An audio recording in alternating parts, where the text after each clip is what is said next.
ప్రజలకు ఏవి అవసరమో వాటినే సీఎం వైఎస్ జగన్ మేనిఫెస్టోలో పెట్టారన్నారు వైఎస్ఆర్సీపీ మహిళా నేతలు.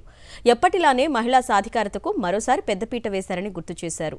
చంద్రబాబులా మోసపూరిత హామీలు ఇవ్వకుండా చేసేవి మాత్రమే మేనిఫెస్టోలో పొందుపరిచి మరోసారి పేదల పక్షపాతిగా నిరూపించుకున్నారన్నారు.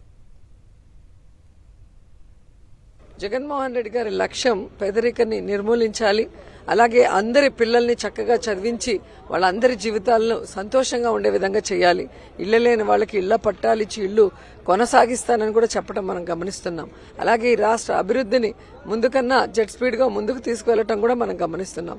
సో అది అంతేగాని ఏదో ఎన్నికల కోసం ప్రజలకి అబద్ధపు వాగ్దానాలు చెప్పి ఎలాగైనా ఎన్నికల్లో గెలిస్తే చాలు ఆ తర్వాత ప్రజలు ఎటుపోతే ఏమనుకునే చంద్రబాబు నాయుడు లాగా నోటికొచ్చిన అబద్దాలు చెప్పడం అనేది వైఎస్ఆర్ గారికి గాని జగన్మోహన్ రెడ్డి గారికి తెలియదు. రాజధానిగా తీసుకొచ్చిన దాన్ని మరొకసారి స్పష్టం చేస్తూ అన్ని ప్రాంతాలు కూడా సమానంగా డెవలప్ చేయడానికని ఇవాళ అవకాశం కల్పిస్తూ దాంట్లో ప్రధానంగా విశాఖపట్నాన్ని మరి పరిపాలనా రాజధానిగా ఈ ఉత్తరాంధ్రలోనే ఒక హార్ట్ ఆఫ్ ది సిటీగా మరి ఉత్తరాంధ్రకే ఇది మణిహారం.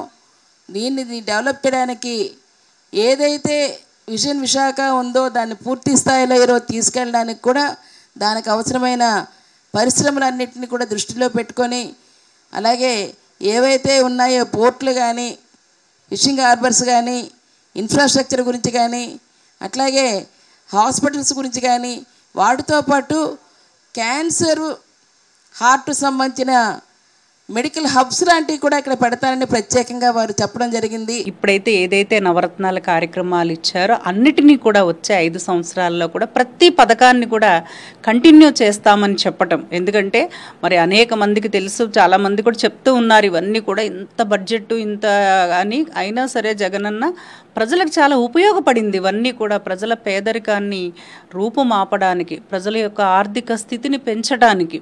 ఇవాళ జిఎస్టీ చెల్లింపులు చూసుకుంటే దక్షిణాది రాష్ట్రాలలో జిఎస్టీ చెల్లింపులలో ఆంధ్ర రాష్ట్రం అగ్రగామిగా ఉంది. అంటే ప్రజల యొక్క కొనుగోలు శక్తి కూడా పెరగడం జరిగింది. పేదరిక స్థాయి నుంచి వారు ఇప్పుడిప్పుడే విముక్తి పొందుతూ అట్టడుగు ఉన్న వాళ్ళని, అది కదా ప్రభుత్వాల యొక్క బాధ్యత.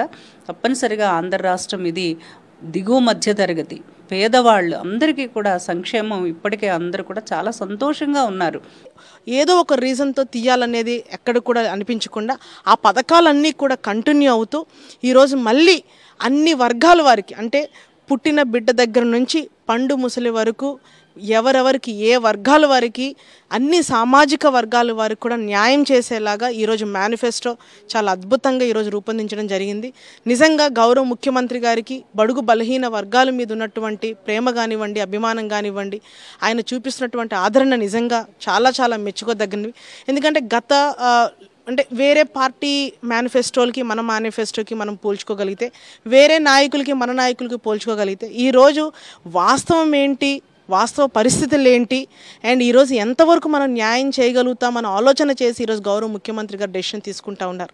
మా నమ్మకం నువ్వే జగన్, మా నమ్మకం నువ్వే జగన్, మా నమ్మకం నువ్వే జగన్, నమ్మకం నువ్వే జగన్, నమ్మకం నిన్నే జగన్.